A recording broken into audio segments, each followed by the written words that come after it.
അപ്പോൾ അയാൾ എൻ്റെ മുഖം വെച്ചിട്ട് ശിവൻ്റെ പടം വരച്ചു. എന്നിട്ട് എനിക്ക് അയച്ചു തന്നു ഡിജിറ്റലായിട്ട്. അപ്പം ഞാൻ പറഞ്ഞു ഇങ്ങനെയൊന്നും ചെയ്യില്ല. അവന് ഡിപ്രസ്ഡായി, അവൻ വല്ലാതെ വിഷമായി. അപ്പോൾ അവന് തോന്നിയതെന്ന് വെച്ചാൽ ഞാൻ അവനെ റിജക്റ്റ് ചെയ്തു എന്നാണ്. നമ്മുടെ മനസ്സാക്ഷി വിറ്റിട്ട് ഊണ് കഴിക്കാൻ ശ്രമിച്ചാൽ പിന്നെ നമുക്ക് ഊണ് കഴിയുമ്പോൾ ഒന്നും ഉണ്ടാവില്ല. എത്തിക്സിനാണ് പ്രൈം ഇമ്പോർട്ടൻറ്റ്. ഞാൻ ചെയ്ത എല്ലാ ബിസിനസ്സും എത്തിക്സാണ്. ഞാനെപ്പോഴും എൻ്റെ കാല് നിലത്ത് തന്നെ വെക്കുകയുള്ളൂ. എന്താ കാരണം വെച്ചാൽ ഇത് കുറച്ച് കഴിഞ്ഞാൽ മരിച്ചു പോകുന്ന ശരീരം. ഇന്നത്തെ സന്തോഷം നാളെ എന്താണെന്ന് അറിയില്ല. ഒരു വ്യക്തി ഇപ്പോൾ ഗെയിമിലോ അല്ലെങ്കിൽ മൊബൈൽ ഫോണിൽ എന്തെങ്കിലും ഇരിക്കുകയാണ്, വല്ലവരും വന്ന് എന്തെങ്കിലും പറഞ്ഞ് അവരെ ഡിസ്റ്റർബ് ചെയ്താൽ അവരെന്താ ചെയ്യാന്ന് പറയാൻ പറ്റില്ല. അത് അപ്പോൾ നമ്മളെ അംഗീകരിക്കുക, റെസ്പെക്റ്റ് ചെയ്യുക. ഇത് മാത്രമേ നമ്മുടെ കൺട്രോളിലുള്ളൂ. ഇത് ഞാൻ കേരളത്തിലെ ഒരു വലിയ ഒരു സാമൂഹ്യ പ്രവർത്തകനായിട്ടുള്ള JS അടൂർ എന്ന് പറഞ്ഞിട്ടുള്ള ഒരാളുണ്ട്. അപ്പോൾ അദ്ദേഹത്തിൻ്റെ ഒരു ഫേസ്ബുക്ക് കുറിപ്പ് ഞാൻ വായിക്കുകയുണ്ടായി. അതിനകത്ത് അദ്ദേഹം പറഞ്ഞൊരു സാധനം എന്ന് വെച്ചിട്ടുണ്ടെങ്കിൽ നമ്മുടെ ഈ മലയാളി റെമിറ്റിംഗ് സമൂഹത്തെക്കുറിച്ചാണ്.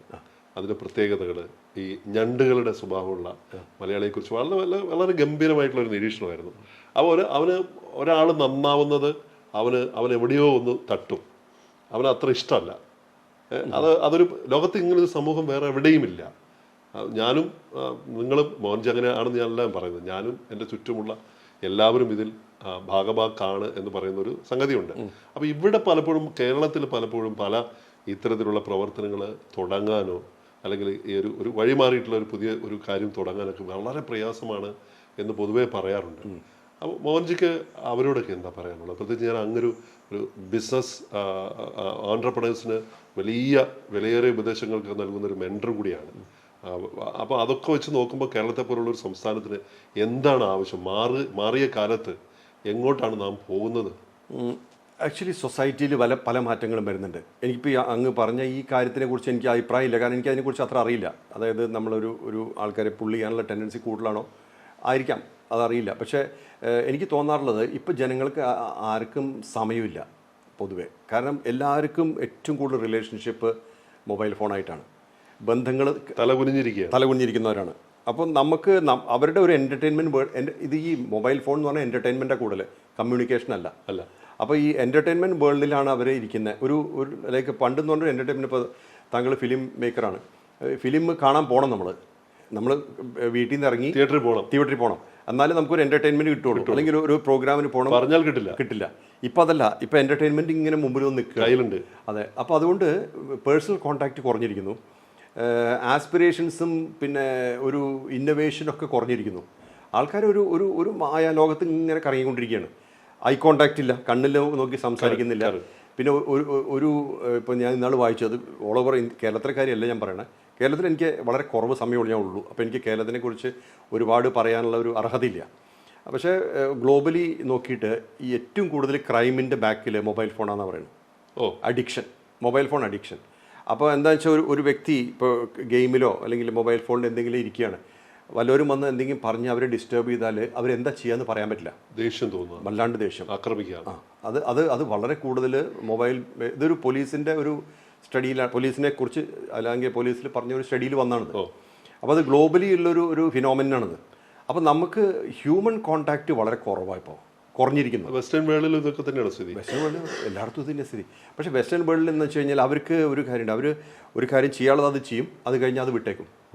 അതായത് നമ്മളതിൻ്റെ ഹാങ് ഓവറിലിരിക്കുന്ന കുറവാണ്. ഇപ്പോൾ ഈവൻ ഹ്യൂമൻ റിലേഷൻഷിപ്പ് അങ്ങനെയല്ലേ. ഇപ്പോൾ രണ്ടുപേര് കല്യാണം കഴിച്ചു, ഓക്കെ ഇത് ചേരുന്നില്ല എന്ന് പറഞ്ഞ് കുറച്ച് കഴിഞ്ഞാൽ അവർ ഫ്രണ്ട്ഷിപ്പായിട്ട് തന്നെ പോകും. അവർക്ക് ഇമോഷൻ ഇല്ല എന്നാണോ അതോ ആവശ്യത്തിലധികം ഇമോഷൻ? പ്രാക്ടിക്കലാണ്. എല്ലാവരും നല്ല, പക്ഷേ പൊതുവേ പ്രാക്ടിക്കലാണ്. പിന്നെ ചെറിയ ഇമോഷൻ്റെ മുകളിൽ അവർ നിൽക്കില്ല. കാരണം ഇപ്പോൾ ചെറിയ അയാൾ എന്തിനാ അങ്ങനെ ചെയ്ത്, എന്തിനാ ചിരിച്ചില്ലല്ലോ, അങ്ങനത്തെ കുറേ അതൊന്നും നോക്കില്ല അവർ. ഓക്കെ ഇയാൾ ബിസി ആയിരിക്കും, ഓക്കെ ശരി.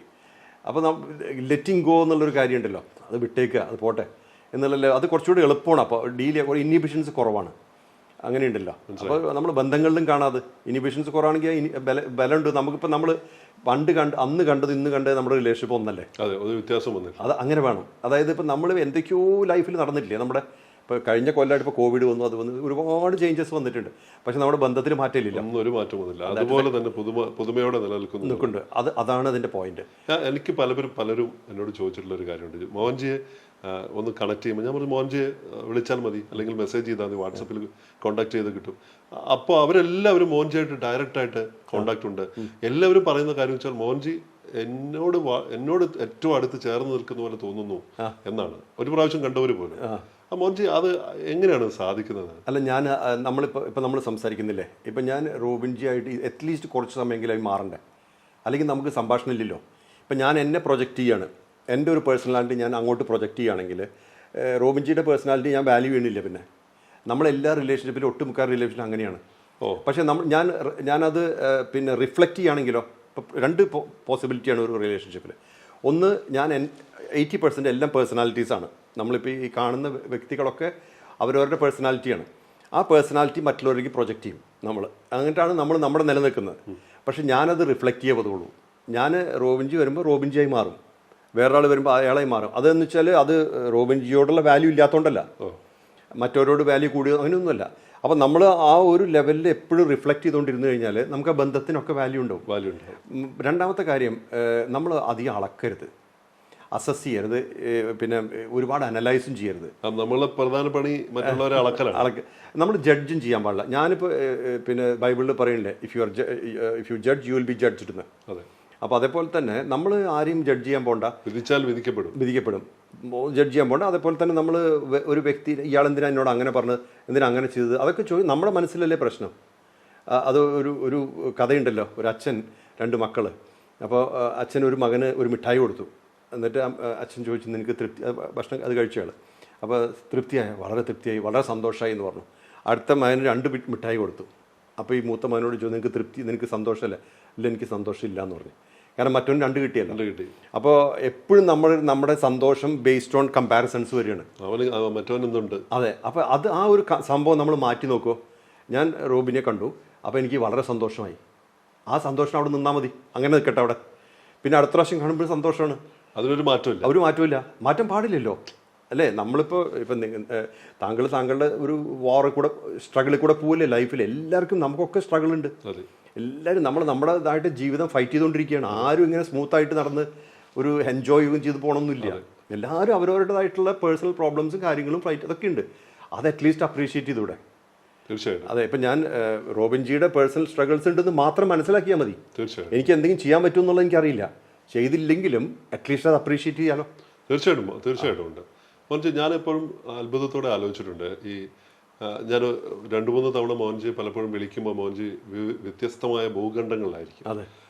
ചില സമയത്ത് തെക്കേ അമേരിക്കയിലായിരിക്കാം, ചിലപ്പോൾ മിഡിൽ ഈസ്റ്റിലാണ്, ചിലപ്പോൾ ഈ പറഞ്ഞ പോലെ ഒരിക്കൽ ഞാൻ വിളിക്കുമ്പോൾ തുർക്കിയിൽ ഞാൻ പലപ്പോഴും പറയാറുണ്ട്, നമ്മൾ യാട്ടിലായിരുന്നു. മോൻജി വീഡിയോയിൽ വന്നിട്ട് ഞാൻ ഒരാൾക്ക് കൊടുക്കാന്ന് പറഞ്ഞിട്ട് അലി എന്നാണ് പേര്, അപ്പം എന്നെ വെൽക്കം ചെയ്തു, ഗവർണർ ഇങ്ങോട്ട് വരൂ എന്നൊക്കെ പറഞ്ഞിട്ട്. അദ്ദേഹം അവിടുത്തെ വിദേശകാര്യ വകുപ്പും എന്തോ പിന്നെ ടൂറിസം മിനിസ്റ്ററൊക്കെയാണ്, ഗവർണർ വലിയ പൊസിഷനൊക്കെയാണ്.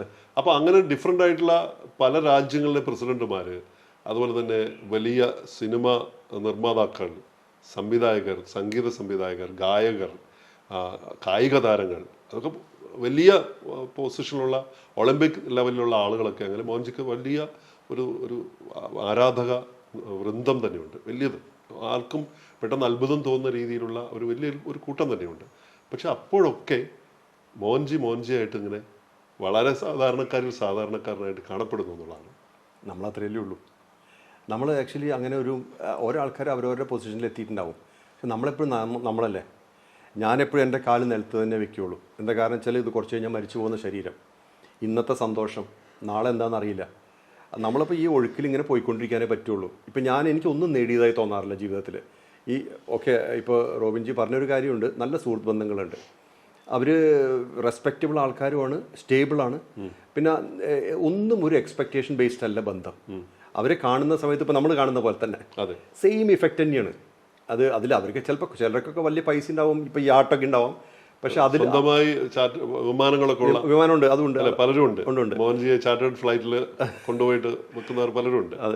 അതൊക്കെ പക്ഷേ അതിലൊന്നും ശ്രദ്ധിക്കാറില്ല. ഇല്ല, അത് പ്ലെയിനിൽ കയറാൻ പറയുമ്പോൾ കയറും, അത്രേ ഉള്ളൂ. അല്ലാണ്ട് അതിൽ ഞാൻ സെക്കൻഡ് ടൈം ചോദിക്കാറില്ല. ഞാൻ ഒന്നും ചോദിക്കാറില്ല ആരോടും. എനിക്ക് ഇന്ന മാതിരി പോകണം, നിങ്ങളുടെ പ്ലെയിൻ തരൂ തൽക്കാലം, ഞാൻ ചോദിക്കാറൊന്നുമില്ല. അപ്പോൾ എങ്ങനെയാണ് അങ്ങനെ? അപ്പോൾ എന്താണെന്ന് വെച്ചാൽ നമുക്ക് എക്സ്പെക്റ്റേഷൻ കുറഞ്ഞാൽ ഡിസപ്പോയിൻമെൻറ്റും കുറയും.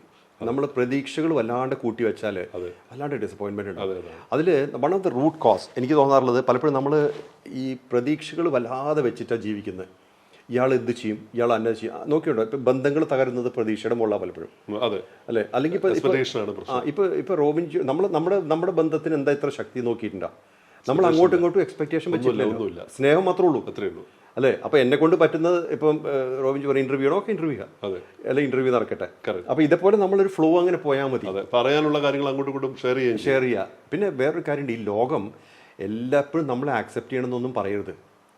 കുറേ ലോകം നമ്മളെ ആക്സെപ്റ്റ് ചെയ്യും, അല്ലെങ്കിൽ കുറേ ആൾക്കാർ സൊസൈറ്റിയിൽ നമ്മളെ ആക്സെപ്റ്റ് ചെയ്യും, കുറേ ആൾക്കാർ നമ്മളെ റെസിസ്റ്റ് ചെയ്യും, റിജക്ട് ചെയ്യും. അത് തന്നെയാണ് മോഹൻജി പലപ്പോഴും പലരുടെയും പ്രശ്നം എന്ന് വെച്ചാൽ, എന്നെ ആളുകൾ അംഗീകരിക്കുന്നില്ല, എന്നെ ആളുകൾ റിജക്ട് ചെയ്യുന്നു, എന്നെ വേണ്ടത്ര അംഗീകാരം എനിക്ക് ലഭിക്കുന്നില്ല. പക്ഷെ അവർ കാണേണ്ടത് കാണാതെ പോകുന്നത് പലപ്പോഴും തോന്നിയിട്ടുണ്ട്. അതെ റോബിൻജി, ഇത് ഇത്രയേ ഉള്ളൂ, ഒറ്റ ചോദ്യമുള്ളൂ, നമ്മളെ അംഗീകരിക്കുന്നുണ്ടോ? അത് മാത്രമേ ചോദ്യമുള്ളൂ. മറ്റുള്ള ആൾക്കാരുടെ മുകളിൽ കൺട്രോളില്ല. നമ്മുടെ തന്നെ ഫാമിലിയിൽ തന്നെ അംഗീകാരം ഉണ്ടാവില്ല. എത്ര ഫാമിലിയിൽ അംഗീകാരമില്ല, സ്വയം അംഗീകാരം ഉണ്ടാവുക എന്നുള്ളത്. അത് അപ്പം നമ്മളെ അംഗീകരിക്കുക, റെസ്പെക്ട് ചെയ്യുക, ഇത് മാത്രമേ നമ്മുടെ കൺട്രോളിലുള്ളൂ. വേറെ ഒന്നും നമ്മുടെ കൺട്രോളിലില്ല. പിന്നെ ഈവൻ ഇപ്പം ഒരു ബന്ധം ഒരു എക്സ്പെക്ടേഷൻ്റെ മുകളിൽ നിലനിൽക്കുക വിചാരിച്ചാൽ ഗ്യാരണ്ടി പറയാം അത് അധിക ദിവസം നിൽക്കില്ല. കാരണം എന്തെങ്കിലും കാരണവശാൽ എക്സ്പെക്ടേഷൻ തെറ്റി മൊത്തം പോയി. പിന്നെ വേറെ ഒന്നും ആ ബന്ധത്തിന് ഒരു ബേസ് ഇല്ല. അതേ സമയത്ത് ഇപ്പം ഞാൻ പറഞ്ഞു ഇപ്പം 4-3 എത്ര കൊല്ലമായി, ഈ കൊല്ലത്തിനകത്തൊക്കെ നമ്മൾ ഒരേപോലെ നിൽക്കണം. എന്താണെന്ന് വെച്ച് കഴിഞ്ഞാൽ ആ ഒരു റെസ്പെക്റ്റാണ് കൂടുതലുള്ളത്. നമ്മൾ അൺകണ്ടീഷണലാണ്, നമ്മൾ അങ്ങോട്ടും ഇങ്ങോട്ടും മ്യൂച്വലി റെസ്പെക്റ്റ് ഉണ്ട്. അപ്പോൾ ഒരു വ്യക്തി ആരാണ് നോക്കണ്ട.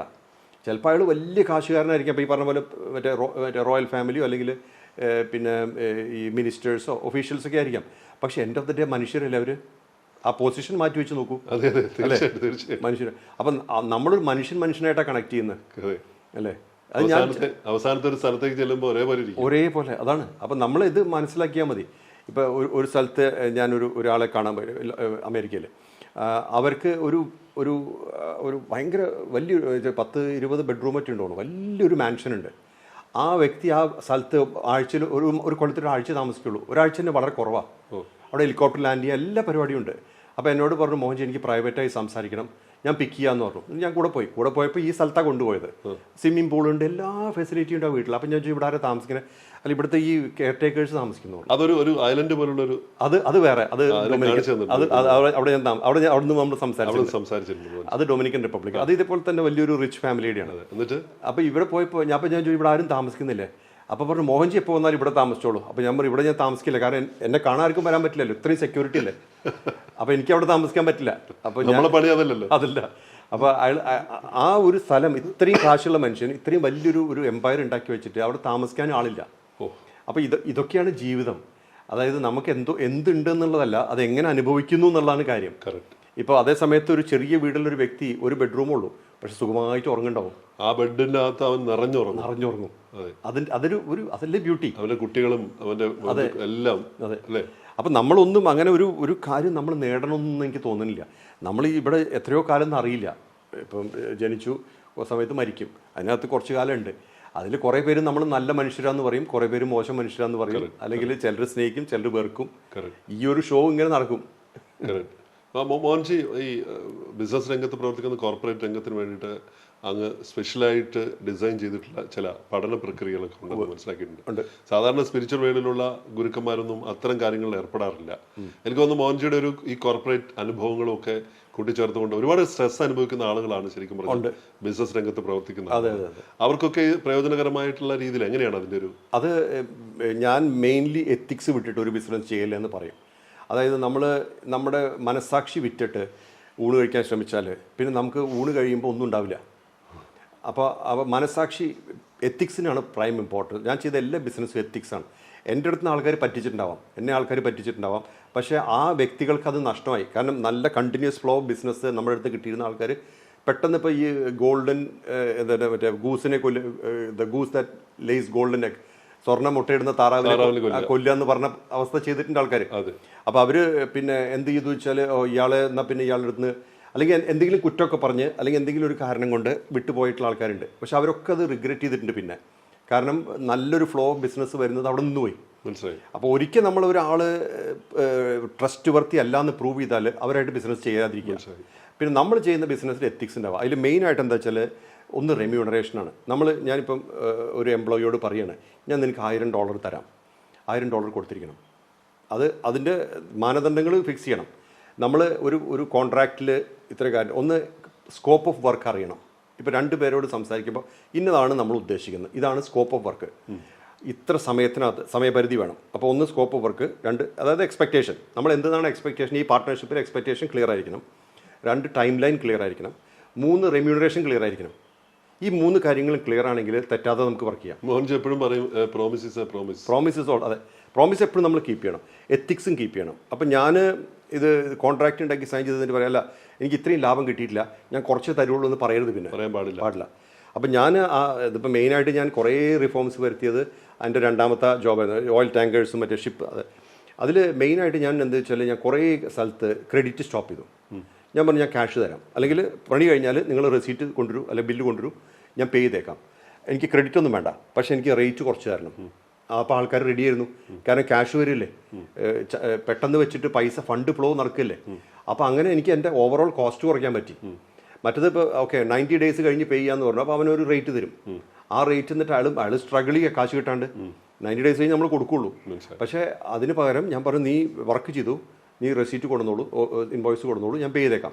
അപ്പോൾ അങ്ങനെ ഞാൻ ഒരുപാട് ഇത് കുറച്ചു. അപ്പോൾ ഒന്ന് എത്തിക്സ് ആണ്, 2 നമ്മൾ നോക്കണം ഇത് ഈ നമ്മുടെ ചുറ്റും നിൽക്കുന്ന ആൾക്കാർ സഫർ ചെയ്യരുത്, വെൻഡേഴ്സും മറ്റുള്ളവരും എല്ലാവരും നമ്മൾ കരുതി കാണുക, അവരെല്ലാം നിലനിൽക്കണം, അവർ നിലനിൽക്കണം. അപ്പോൾ അവരെല്ലാവരും നമ്മളെ സപ്പോർട്ട് ചെയ്യും. അവർ വിളിച്ച് പറയും മിസ്റ്റർ മോഹൻ ഈ ബിസിനസ് ഉണ്ട് ഇവിടെ, നമുക്ക് ഒന്നായിട്ട് ചെയ്യല്ലേ ചോദിക്കും, എനിക്ക് 50 എനിക്ക് 50% പ്രോഫിറ്റ്. ഒരു ചുറ്റുമുള്ള ഒരു സംഘടിതമായിട്ടുള്ള അത് എല്ലാവരും വളരണം, എല്ലാവരും വളരണം. അതിപ്പോഴും നോക്കിയിട്ടില്ല നമ്മൾ മോഹൻജി ഫൗണ്ടേഷൻ ഗ്ലോബലി എല്ലാവരും പ്രൊട്ടക്റ്റഡാണ്. ഞാൻ അതിലേക്ക് വരാം. മോഹൻജി ഫൗണ്ടേഷന്റെ പ്രവർത്തനങ്ങൾ കേന്ദ്രീകരിച്ചിരിക്കുന്നത് സ്വിറ്റ്സർലാൻഡ് ആസ്ഥാനമായിട്ട്. എന്താണ് സ്വിറ്റ്സർലൻഡിന്റെ മണ്ണ് തിരഞ്ഞെടുക്കാൻ കാരണം? ഞാനിത് ഒരു പ്രാവശ്യം ഇങ്ങനെ യാത്ര ചെയ്യുമ്പോൾ ഇങ്ങനെ ഒരു തോന്നൽ വന്നു. കാരണം പലപ്പോഴും നമ്മൾ കാണാം ഒരു മെയിൻ ആൾ മരിച്ചു പോയി കഴിഞ്ഞാൽ ഒരുപാട് ഫൈറ്റും ആർഗ്യുമെന്റ്സും ഒക്കെ വരും ഫാമിലിക്കകത്ത്. അടുത്ത തലമുറ അല്ലെങ്കിൽ നമ്മുടെ ഫോളോവേഴ്സോ കൂടെ നിൽക്കുന്നവരോ കണ്ടിട്ടില്ലേ, പല വലിയ ലീഡേഴ്സ്, വലിയ പ്രശ്നവും. അതെ. അപ്പോൾ അത് ബിസിനസ്സിലും ഉണ്ട്, എല്ലാ ലെവലിലും ഉണ്ട്. അപ്പോൾ ഞാൻ ഒരു പ്രാവശ്യം ഫ്ലൈറ്റിൽ അന്ന് വൈഫുണ്ട്, അപ്പോൾ ഞാൻ ഫ്ലൈറ്റിൽ വൈഫിനോട് ചോദിക്കുന്നു, ഞാൻ മരിച്ചു പോയി കഴിഞ്ഞാൽ ഇപ്പം നമ്മൾക്ക് ഈ ഉള്ള നെറ്റ്വർക്കിലൊക്കെ അത് ഇതേപോലെ നടക്കുമോ അതേപോലെ നടക്കാതിരിക്കുമോ? അപ്പോൾ അവർ പറഞ്ഞു നടക്കാൻ ചാൻസ് കുറവാണ്, ആൾക്കാർ ഈഗോയുള്ള ആൾക്കാർ വരും, കാരണം മോഹൻജി ഇല്ലല്ലോ.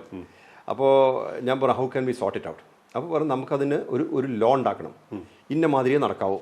അപ്പോൾ അത് നമുക്ക് ക്ലാരിറ്റി വേണം, അതായത് എൻ്റെ മരണശേഷവും ഇന്ന മാതിരിയേ നടക്കാവൂ. അതിൽ ഒരു കാര്യം വെച്ചാൽ എൻ്റെ മെയിൻ ഫിലോസഫി ഹ്യൂമാനിറ്റിയാണ്, അതായത് മനുഷ്യത്വം, മാനുഷികത, ഇതാണ് ഇതിന് ഏറ്റവും വലിയ പ്രയോറിറ്റി. 2ാമത്തെ അതിൻ്റെ മെത്തേഡ് അഹിംസയാണ്, നോൺ വയലൻസ്. ഈ 2 കാര്യം പ്രിസർവ് ചെയ്യണം. ഇനി നാളെ ഒരു വേറെ ആൾക്കാർക്ക് ഇത് മാറ്റാൻ പാടില്ല. ഞാൻ റിലീജിയനെ എംഫസൈസ് ചെയ്യാറില്ല, ഏത് റിലീജിയൻ വേണേൽ നിങ്ങൾ ഫോളോ ചെയ്തോളൂ, പക്ഷേ നമ്മളെ സംബന്ധിച്ചിടത്തോളം നമ്മുടെ ഈ ഇതിനകത്ത് ഹ്യൂമാനിറ്റിക്കാണ് ഏറ്റവും കൂടുതൽ പ്രാധാന്യം. നിങ്ങൾ പിന്നെ ജീസസിനെ ഫോളോ ചെയ്താലും ഇസ്ലാമിക് സിസ്റ്റം ഫോളോ ചെയ്താലും ബുദ്ധിസ്റ്റ് സിസ്റ്റം ഫോളോ ചെയ്താലും എന്ത് ഫോളോ ചെയ്താലും ഞാൻ അതിൽ ഐ ഹാവ് നോ ഇൻ്റർഫിയറൻസ്. പക്ഷേ നമ്മുടെ ഏറ്റവും കൂടുതൽ എന്താ വേണ്ടത്, ഇതിൻ്റെ ഒക്കെ മേലെ മനുഷ്യത്വം വേണം, മാനുഷികത. നമ്മളെല്ലാവരും ഒന്നായി കാണാൻ സാധിക്കണം, beyond caste, creed, country, culture, colour, language, religion നമ്മൾക്ക് കാണാൻ പറ്റണം, എല്ലാവരെയും നമ്മൾ സഹായിക്കാൻ പറ്റണ പോലെ നമ്മുടെ കപ്പാസിറ്റി അനുസരിച്ച്. അപ്പോൾ ഇതിനൊരു സിസ്റ്റം ഉണ്ടാക്കണമെങ്കിൽ ഇത് ഗ്ലോബലി റെക്കഗ്നൈസ്ഡ് ആയിട്ട് ഒരു അസോസിയേഷൻ ഫോം ചെയ്യണമെങ്കിൽ 2 രാജ്യത്തേ പറ്റുള്ളൂ, ഒന്ന് ഇംഗ്ലണ്ടും ഒന്ന് സ്വിറ്റ്സർലാൻഡും. ഇംഗ്ലണ്ടിൽ നമുക്കിത് രജിസ്റ്റർ ചെയ്യാം, എല്ലാ രാജ്യത്തിനും ഫലപ്രദമായിട്ട് രജിസ്റ്റർ ചെയ്യാം. കാരണം എന്നെ ഫോളോ ചെയ്യുന്ന ആൾക്കാർ 19 രാജ്യത്ത് സ്പ്രെഡ് അല്ലേ. അപ്പോൾ അത്രയും ആൾക്കാരെ നമ്മൾ ഇതിൽ ഇൻകോർപ്പറേറ്റ് ചെയ്യണമല്ലോ. ഇപ്പം ഞാൻ ഇന്ത്യയിൽ നമ്മുടെ രജിസ്ട്രേഷൻ ഉണ്ട്, പക്ഷേ ഇന്ത്യയിൽ രജിസ്റ്റർ ചെയ്ത ഇന്ത്യയുടെ ജൂറിസ്ഡിക്ഷനകത്തേ നടക്കുള്ളൂ, ആ നിയമങ്ങൾ ഇവിടെ ബാധകമുള്ളൂ. അപ്പോൾ സ്വിറ്റ്സർലൻഡ് അത് വളരെ ടഫായിരുന്നു, കാരണം ഒരുപാട് പേപ്പർ വർക്ക് കൊടുക്കണം, അവർ സ്റ്റഡി ചെയ്യും, നമ്മൾ മണി ലോണ്ടറിങ് ആണോ എല്ലാം സ്റ്റഡി ചെയ്യും അവർ. അങ്ങനെ നോക്കിയിട്ട് എന്നിട്ട് അവരത് അസസ് ചെയ്ത് പഠിച്ച് ലെവലാക്കിയിട്ട് മാത്രമേ നമുക്ക് ആ രജിസ്ട്രേഷൻ തരുള്ളൂ. അപ്പോൾ അങ്ങനെ രജിസ്റ്റർ ചെയ്തു നമ്മൾ. അപ്പോൾ ഇനി എനിക്ക് പോലും അത് മാറ്റാൻ പറ്റില്ല. അപ്പോൾ എൻ്റെ മരണശേഷം എൻ്റെ എല്ലാ ഇതും എൻ്റെ വൈഫിനും മോൾക്കും അല്ല പോവുക, ഈ കൂടെ നിൽക്കുന്ന എല്ലാവരും പ്രൊട്ടക്ട് ചെയ്യുന്ന മാതിരിയാണ് അത് ഫോർമുലേറ്റ് ചെയ്ത് അവരെല്ലാവരും സംരക്ഷിക്കപ്പെടുന്ന രീതിയിലാണ് പ്ലസ് ഫിലോസഫി അവർക്ക് സിംപ്ലിഫൈ ചെയ്ത് സിംപ്ലസ്റ്റ് ലെവലിൽ കൊടുക്കണം. അപ്പോൾ ഒരു വാക്കിലൊക്കെ കൊടുക്കണം, അതായത് നമ്മൾ കുറേ ഉണ്ടാക്കി കൊടുത്താൽ എടുക്കില്ല അവർ. അപ്പോൾ എന്താണ് കോർ ഫിലോസഫി? ഹ്യൂമാനിറ്റി എഴുതി കൊടുത്തത്. അത് നമ്മൾ ചാൻറ്റിങ്, സിംഗിങ്, പ്രേയിങ് അതൊന്നും പറഞ്ഞിട്ട് കാര്യമില്ല, അതൊക്കെ വേഗമാണ്, ഒരൊറ്റ പോയിന്റിൽ പറയണം. എന്താണ് മെത്തേഡ്? Non violence. അപ്പോൾ അങ്ങനെ പറഞ്ഞിട്ട് നമ്മൾ രജിസ്റ്റർ ചെയ്തു, അഹിംസയിൽ അധിഷ്ഠിതമായ ഹ്യൂമാനിറ്റി. അത് നമ്മൾ തോട്ട്സ് വേർഡ്സ് ആക്ഷനിൽ നമ്മൾ ഹിംസ പാടില്ല. നമ്മൾ ആരും ഉപദ്രവിക്കരുത്. തോട്ട് വഴിയും ചിന്ത വഴിയും വാക്ക് വഴിയും എക്സ്പ്രഷൻ വഴിയും പ്രവൃത്തി വഴിയും. അപ്പോൾ ഈ ഒരു സിസ്റ്റം ഉണ്ടാക്കാൻ വേണ്ടിയിട്ടാണ് ഞാൻ സ്വിറ്റ്സർലാൻഡ് രജിസ്റ്റർ ചെയ്തത്. അപ്പോൾ സ്വിറ്റ്സർലാൻഡിൽ പിന്നെ രജിസ്റ്റർ ചെയ്യാൻ 1.5 കൊല്ലം എടുത്തു. പക്ഷേ അണ്ടർ ഫെഡറൽ ഗവൺമെൻറ് രജിസ്റ്റർ ചെയ്യാൻ പറ്റി. മിനിസ്ട്രിയുടെ അണ്ടറിലല്ല, മിനിസ്ട്രി ഓഫ് ചാരിറ്റിയോ അങ്ങനെ അതിനൊന്നും അണ്ടറിലല്ല, അണ്ടർ ഗവൺമെൻറ്. അപ്പോൾ ഗവൺമെൻറ് ഓഡിറ്ററാണ് നമ്മുടെ ഓഡിറ്റർ. അതൊരു വലിയ നേട്ടമാണ്. വലിയ ഒരു റെസ്പോൺസിബിലിറ്റിയാണ്. കാരണം ചെറിയ കാര്യങ്ങൾ അവർ നോട്ട് ചെയ്തിട്ട് ചിലപ്പോൾ അവർ ഇത് ക്യാൻസൽ ചെയ്യും. അപ്പോൾ നമ്മൾക്ക് എല്ലാവർക്കും റെസ്പോൺസിബിലിറ്റി ഉണ്ട് അത് മെയിൻറ്റെയിൻ ചെയ്യാൻ. പിന്നെ അവിടെ ലോയേഴ്സും കാര്യങ്ങളൊക്കെ ഉണ്ട്, എല്ലാം ഉണ്ട്. അതുകൊണ്ട് കൃത്യമായിട്ട് പോകുന്നുണ്ട്. അതുകൊണ്ട് അല്ലേ. അപ്പൊ അങ്ങയുടെ സഹയാത്രികയായിട്ട് അങ്ങയുടെ ഭാര്യയുണ്ട്. അവര് ബോസ്നിയ, അവരിപ്പോ താമസിക്കുന്ന സെർബിയയിലാണ്. അതെ, അവര് ക്രൊയേഷ്യൻ സിറ്റിസൺഷിപ്പ് ഉണ്ട്, സെർബിയൻ സിറ്റിസൺഷിപ്പ് ഉണ്ട്. അവരൊരു ഇന്ത്യൻ സിനിമയിൽ അഭിനയിക്കുക, അവാർഡ് മറാഠി സിനിമയിൽ ബെസ്റ്റ് ആക്ട്രസ് അവാർഡ് കിട്ടി. യോഗ ഗുരു കൂടിയാണ്, യോഗ പഠിപ്പിക്കുന്നത് അല്ലേ. അതെ. അങ്ങനെയൊക്കെയുള്ള മകൾ മില 7ാം ക്ലാസ്സിലായിട്ട്. എവിടെയാണ് പഠിക്കുന്നത്? അവളിപ്പോൾ സെർബിയയിലേക്ക് മാറി, സ്ലോവേനിയയിൽ നിന്ന് സെർബിയയിൽ. അങ്ങ് ഒരേ സമയത്ത് തന്നെ ഒരു കോർപ്പറേറ്റ് മേധാവിയായിരുന്നു. അങ്ങ് ഒരു സ്പിരിച്വൽ, അവിടുന്ന് ഒരു ട്രാൻസ്ഫോർമേഷൻ, അങ്ങ് ഒരു സ്പിരിച്വൽ ലീഡറായിട്ട് മാറി. അപ്പോൾ തന്നെ അങ്ങ് ഒരു ഹ്യൂമാനിറ്റേറിയനാണ്, അങ്ങൊരു ഭർത്താവാണ്, അങ്ങൊരു ഒരു നല്ല ഫാദറാണ്. ഒരുപാട് സാധാരണ ഇങ്ങനെ കാണാത്ത വളരെ വ്യത്യസ്തമായിട്ടുള്ള മുഖങ്ങൾ ഒരേ സമയത്ത് ഹോൾഡ് ചെയ്യുന്ന ഒരാൾ കൂടിയാണ്. അതൊക്കെ ഒരു മുഖത്തിന്റെ ഭാഗങ്ങളല്ലേ. ഒരു എഴുത്തുകാരനാണ്, ഒരുപാട് പുസ്തകങ്ങൾ. അത് ദ പവർ ഓഫ് പ്യൂരിറ്റി എന്ന വളരെ പ്രശസ്തമായിട്ടുള്ള പുസ്തകം, ബുക്സ് ഉണ്ട്. പെൻഗ്വിനാണ് പബ്ലിഷ് ചെയ്യുന്നത്, പവർ ഓഫ് പ്യൂരിറ്റി. അതെല്ലാം നമ്മൾ ഒരു വ്യക്തിയുടെ പല ഡയമെൻഷൻസ് അല്ലേ ഉള്ളൂ. നമ്മളെല്ലാവരും അങ്ങനെയാണ് ശരിക്കും. നമ്മളെല്ലാവരും പല ഡയമെൻഷൻസ് ഉണ്ട്. പിന്നെ ചിലത് പ്രൊഡോമിനൻ്റ് ആയിരിക്കും, ചിലത് സബ്ഡ്യൂഡ് ആയിരിക്കുന്നേ ഉള്ളൂ. അത് എല്ലാവർക്കും ഉണ്ടത്. പിന്നെ ഞാൻ വൈഫിൻ്റെ കാര്യത്തിൽ ഞാൻ എന്താ ചെയ്തതെന്ന് വെച്ചാൽ ഞാൻ അവർ ഇൻഡിപെൻഡൻ്റ് ആക്കി വെച്ചു. അപ്പോൾ അവർക്ക് അവരുടേതായിട്ടൊരു വ്യക്തിത്വം ഉണ്ട്. സാധാരണ എങ്ങനെയാണെന്ന് വെച്ചാൽ ഇപ്പോൾ നമ്മളിപ്പോൾ എൻ്റെ ഷാഡോയിൽ ഇപ്പോൾ പ്രോബ്ലി എൻ്റെ പേര് കൂടിയാണ് അവർ കുറച്ച് അറിയപ്പെടുന്നത്. പക്ഷെ അവരെ തന്നെ ഒരു വ്യക്തിയാക്കിയിട്ട് അവരുടെ തന്നെ ഒരു വെബ്സൈറ്റും അവരുടെ ആക്ടിവിറ്റി ആക്കി ഇൻഡിപെൻഡൻ്റ് ആക്കി. ഞങ്ങളൊക്കെ കാണുമ്പോൾ ദേവി മോഹൻ വരുമ്പോൾ അവരൊരു ആ രംഗത്ത് പ്രവർത്തിക്കുന്ന വളരെ ഇൻഡിവിജ്വലായിട്ട് പ്രവർത്തിക്കുന്ന ഒരാളായിട്ടാണ് നമുക്ക് തോന്നാറ്. അങ്ങനെയാണ്. മോഹൻജിയുടെ നിഴലിലായിട്ട് തോന്നാറുമില്ല. അത് ഇൻഡിപെൻഡൻ്റ് ആക്കേണ്ട ഒരു ആവശ്യമുണ്ട്. നമ്മളെപ്പോഴും ഒരു ഡിപ്പെൻഡൻസിക്ക് വല്ലാണ്ട് ഓവർ എംഫസൈസ് കൊടുക്കുന്ന ഒരു സൊസൈറ്റിയാണ് പലപ്പോഴും. ഇപ്പോഴല്ല, ഇപ്പോൾ കുറവാണ്. കാരണം ഇപ്പോൾ ഈ കോർപ്പറേറ്റും ബിസിനസ് ഒക്കെ വരുമ്പോൾ ആൾക്കാർ ഇൻഡിപെൻഡൻ്റ് ആണ്. മുമ്പെന്ന് പറഞ്ഞു കഴിഞ്ഞാൽ ഒരു കല്യാണം കഴിച്ചു, അപ്പോൾ വൈഫ് ഹസ്ബൻഡിന് ഡിപ്പെൻഡ്, കുട്ടികൾ പാരൻസിന് ഡിപ്പെൻഡ്. അങ്ങനെ ഡിപ്പെൻഡൻസി ഒരു കൾച്ചർ മാറ്റണം വിചാരിച്ചിട്ടത്.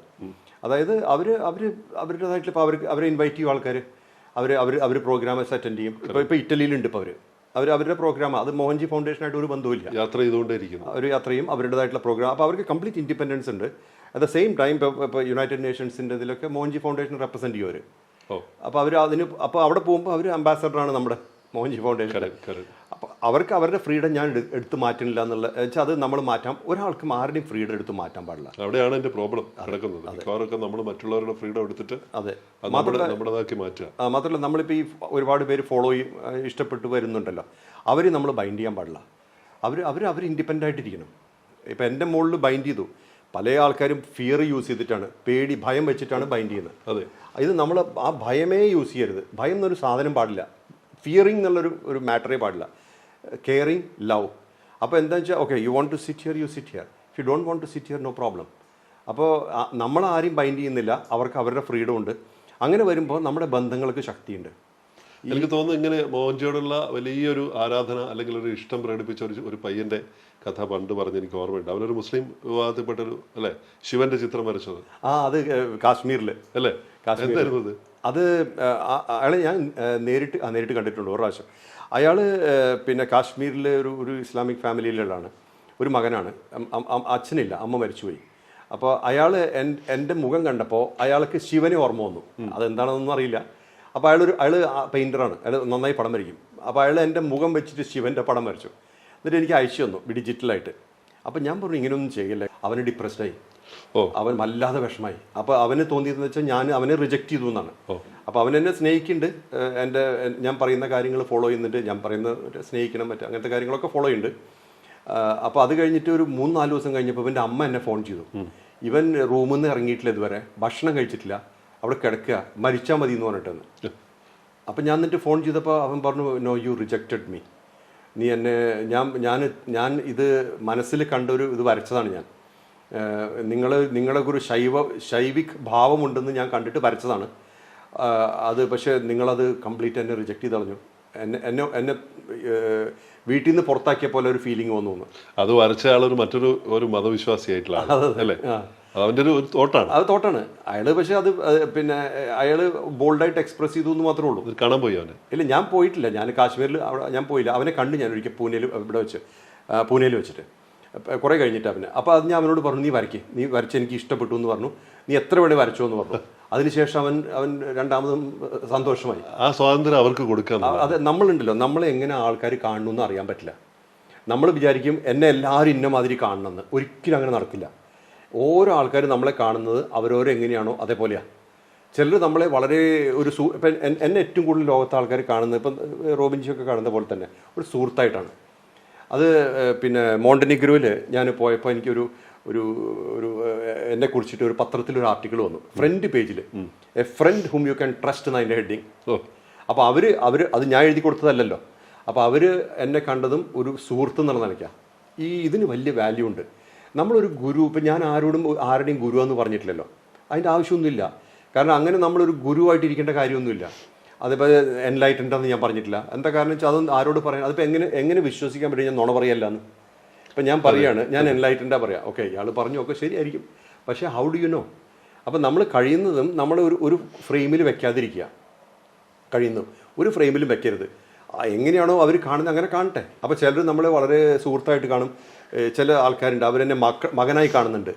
എന്നേലും പ്രായം കുറഞ്ഞ ചില ആൾക്കാർ എന്നെ മകനായി കാണുന്നുണ്ട്. ഓ, അത് ശരി. അത് അവർക്ക് എന്താണോ മിസ് ചെയ്യുന്നത് അതായിട്ട് കാണുകയാണ്. ആയിരിക്കുമല്ലോ. അതെ. അതേപോലെ ചില സമയത്ത് ചിലർ എന്നെ ബ്രദറായിട്ട് കാണുന്നുണ്ട്. പല ലെവലിലെ ആൾക്കാർ എന്നെ ട്രീറ്റ് ചെയ്യുന്നത്. അപ്പോൾ ഞാൻ നോക്കുന്ന ഇത്രയേ ഉള്ളൂ, എൻ്റെ നെറ്റ് വർത്ത് അസെറ്റ് എന്താണെന്ന് വെച്ച് കഴിഞ്ഞാൽ ഇത്രയും ആൾക്കാരുടെ മനസ്സിൽ ഞാൻ ജീവിക്കുന്നുണ്ടല്ലോ. മോഹൻജി ലോകമെമ്പാടും മോഹൻജിയെ ബഹുമാനിക്കുകയും ആരാധിക്കുകയും ചെയ്യുന്ന ആളുകളുണ്ട്, ധാരാളം ആളുകളുണ്ട്, പിന്തുടരുന്ന ഫോളോവേഴ്സ് ഉണ്ട്. അങ്ങനെയുള്ള ഫോളോവേഴ്സിൽ വലിയ കോർപ്പറേറ്റ് മേധാവികൾ, വലിയ കോർപ്പറേറ്റ് വേൾഡിലുള്ള ആൾക്കാരുണ്ട്. എനിക്ക് തോന്നുന്നത് ടെക്സാസിലെ അത്തരത്തിലുള്ളൊരു വലിയ അംഗീകാരം, ടെക്സാസിലെ ഒരു സിറ്റിയിൽ, ഫ്രിസ്കോ സിറ്റി, അതെ, മോഹൻജി ഫൗണ്ടേഷൻ ഡേ എന്ന് പറഞ്ഞാൽ മോഹൻജി ഡേ, രണ്ടാമത് മോഹൻജി ഫൗണ്ടേഷൻ ഡേ ആദ്യം തന്നിരുന്നു. ഇപ്പം മോഹൻജി ഡേ ആണ് April 16. ഒരു വലിയൊരു അംഗീകാരമാണ് അല്ലേ, വേറൊരു രാജ്യത്ത് നമ്മുടെ പേരിലൊരു അല്ലേ. അവര് പക്ഷെ അത് പറയുന്നത് the activity that I am doing in the world. അതെ, തീർച്ചയായിട്ടും എല്ലാ ആക്ടിവിറ്റികൾക്കും വേണ്ടിയാണ് അവരെല്ലാം ചെയ്തത്. അത് നമുക്ക് അങ്ങനെ ഒരു വലിയ ആക്ടിവിറ്റിക്കുള്ളത്. ഞാൻ മോഹൻജി ഇവിടെ വരുമ്പം മോഹൻജി ഡൽഹിയിൽ നിന്നും ഇന്നലെ BRICS annual recognition award CCI അല്ലേ, ഇന്നലെ അത് വാങ്ങിയ ശേഷം മോഹൻജി ഫൗണ്ടേഷന് വേണ്ടിയിട്ട് മോഹൻജി ഫൗണ്ടേഷൻ്റെ പ്രവർത്തനങ്ങളുടെ ആദരസൂചകമായിട്ടാണ് ഈ അവാർഡ്. ഈ അവാർഡ് പിന്നെ ഒരു മാർഗദർശനം, ഒരു മാനദണ്ഡങ്ങളും ഇല്ലാതെ എല്ലാ മാനദണ്ഡങ്ങളും മാറ്റിവെച്ചുകൊണ്ട് ഏകകണ്ഠേന തെരഞ്ഞെടുക്കുകയായിരുന്നു. മാനദണ്ഡങ്ങളുണ്ട്, അവർക്ക് കുറെ അതെല്ലാം ഒരേപോലെ അപ്രൂവ് ചെയ്തു. എല്ലാവരും ആ ക്രൈറ്റീരിയയിൽ അതൊന്ന് ഇതാണ് അവാർഡിന്റെ ഫലകം അതല്ലേ. ഇന്നലെ നമ്മുടെ 14th പ്രസിഡന്റ് രാംനാഥ് കോവിന്ദ് കീർത്തിമുദ്രയാണിത്. അവാർഡ് കിട്ടിയ അത് ശില്പം വേറെ ഉണ്ടാവും അല്ലേ? ശില്പം വേറെ ഉണ്ട്. ശില്പം അത് കുറച്ച് വലുതാണ്. നമ്മുടെ മുൻ പ്രസിഡന്റ് രാംനാഥ് കോവിന്ദിന്റെ കയ്യിൽ നിന്നാണ് വാങ്ങിച്ചത് അല്ലേ. ഇത്തരത്തില് മോഹൻജി ഫൗണ്ടേഷന് വേണ്ടിയിട്ട് ലോകമഹാ മതസമ്മേളനങ്ങളില്, അതുപോലെ വലിയ പാർലമെന്റ് ഓഫ് ഓൾ റിലീജിയൻസ് അല്ലേ, അതെ, കോമൺവെൽത്ത്, അതിന് ഞാൻ പറഞ്ഞത് പാർലമെന്റ് ഓഫ് ഓൾ റിലീജിയൻസിൽ ഞാൻ ചീഫ് ഗസ്റ്റ് ആയിരുന്നു ഇന്ത്യയിൽ, ഡൽഹിയിൽ വെച്ചിട്ട് കഴിഞ്ഞല്ലോ.